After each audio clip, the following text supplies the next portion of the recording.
আমি যখন বেরোলাম তখন দেখলাম তোমার ছেলে বাইরে ঘুরে বেড়াচ্ছে সকলের মধ্যে, বাবা মা আছে, হট করে একবার মায়ের কাছে গেলে, কিছু খেয়ে এলে, মনে হলো মা বললো কিছু খেয়ে যা। ব্যাপারটা কি কি মানে এখন তো মানে সারা রাত প্রচার চলবে না, ফিরে আসবে তাড়াতাড়ি, না কি খেলে? না দেখুন, মা সবসময় খেয়াল রাখেন এবং মায়ের সাথে দেখা করে আবার নিজের কাজে বেরোয়। আসলে আমাদের কাছে পরিবার বলতে, পরিবারটা তো আমাদের ধরুন সাধারণ মানুষকে নিয়ে আমাদের পরিবার। এবং যে মুহূর্তে মাননীয় প্রধানমন্ত্রীজির সঙ্গে কাজ করবার সুযোগ পেয়েছি তখন থেকে এটা অনুভব করেছি যে বৃহত্তর স্বার্থে দেশের জন্য নিজের জীবনকে উৎসর্গ করতে হবে। মোদি পরিবার এবং আমাদের দেশ আমাদের পরিবার, মোদিজির পরিবার আমাদের দেশ, আর আমরা সেই পরিবারের একটা অঙ্গ। ছেলে বকে না, বাবা আমার সঙ্গে কথা বলছো না, সারাদিন ব্যস্ত? না, সেরকম কোনো বিষয় নেই। আসলে সবাই সবকিছুর সঙ্গে অভ্যস্ত হয়ে যায় ধীরে ধীরে। কোচবিহার মানে পুরোটা তো প্রায় বাংলাদেশ ঘেরা, তো এখানে অনেক কিছু পাচারের কথা হয়, গরু পাচার, মাদক পাচার এবং অস্ত্র পাচার। তো একজন নেতা, একজন মন্ত্রী হিসেবে তুমি কতটা সুরাহা করেছো, মানে এই ব্যাপারটাকে কতটা কন্ট্রোল করেছো? দেখুন, বর্ডার যে সমস্ত এরিয়া, পুরো পশ্চিমবঙ্গই তো ইন্দো বাংলাদেশ বর্ডার রয়েছে এবং বর্ডারে ছোট ছোট এখনো প্যাচেস থেকে গিয়েছে, যে জায়গাগুলোতে আমরা সম্পূর্ণ এখন পর্যন্ত ফেন্সিং কমপ্লিট করতে পারিনি। একজন MOS হোম হিসেবে আমার এটা খুব ইচ্ছা ছিল যে এই ফেন্সিংগুলো কমপ্লিট করব, আমাদের দেশকে আরও বেশি সুরক্ষিত করব।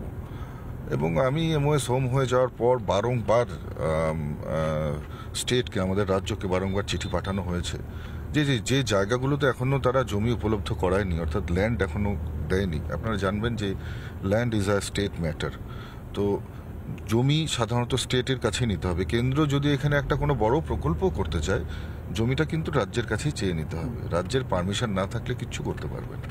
তো স্বাভাবিকভাবেই ফেন্সিং ততক্ষণ আমরা করতে পারবো না যতক্ষণ না রাজ্য আমাদের সেই জমি দিয়েছে। সেই জমির জন্য নির্ধারিত মূল্য আমরা নিশ্চয়ই দেব। ইভেন রাজ্য থেকে একটা নির্ধারিত মূল্য চাওয়া হয়েছিল, সেই টাকাও কিন্তু আমরা মিনিস্ট্রি অফ হোম অ্যাফেয়ার্স থেকে স্টেটকে উপলব্ধ করিয়েছি, অ্যাভেলেবেল করে দিয়েছি।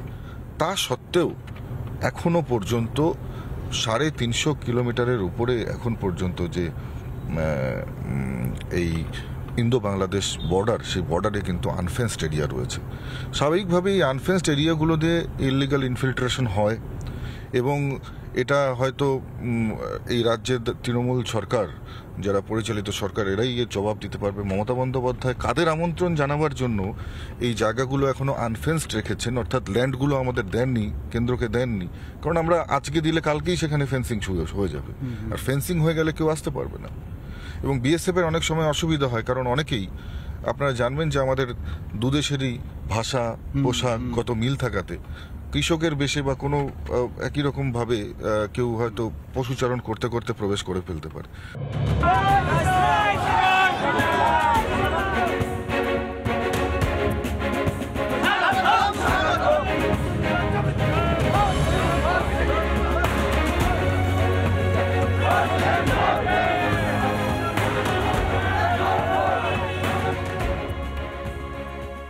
এটা আলো থাকলে পরে, দিনের আলো থাকলে পরে দেখতে পারতেন কত লোক কাতারে কাতারে এখানে জমায়েত হয়েছে। তো ঝড়ের পরেও আপনারা দেখছেন যে পুরো জল জমে আছে। তো ঝড়ের পরেও এত মানুষ, বোঝাই যাচ্ছে যে মানুষের উদ্দীপনা এবং মানুষের উচ্ছ্বাস কতটা রয়েছে, এবং সাধারণ মানুষ মুখিয়ে রয়েছে বিভিন্ন আমাদের কার্যক্রমের সঙ্গে যুক্ত হবার জন্য, এবং দুহাত ভরে আশীর্বাদ করবার জন্য মানুষ পুরোপুরি প্রস্তুত। একজন বললো আপনার একটা ফটো সে তুলে নিয়েছে, এটা কি ব্যক্তি ক্যারিশমা? বললো আপনার একটা ফটো তুলেছে, আমি একটা ফটো তুলে নিলাম, আমি ভিডিওর মধ্যে শুনছিলাম। হ্যাঁ, অনেকেই ভালোবাসেন, অনেকেই ছবি নেন, অনেকেই সেলফি নিতে আসেন। এটা উপরি পাওনা, মানুষের ভালোবাসা, সত্যি এটা অনেক বড় পাওনা।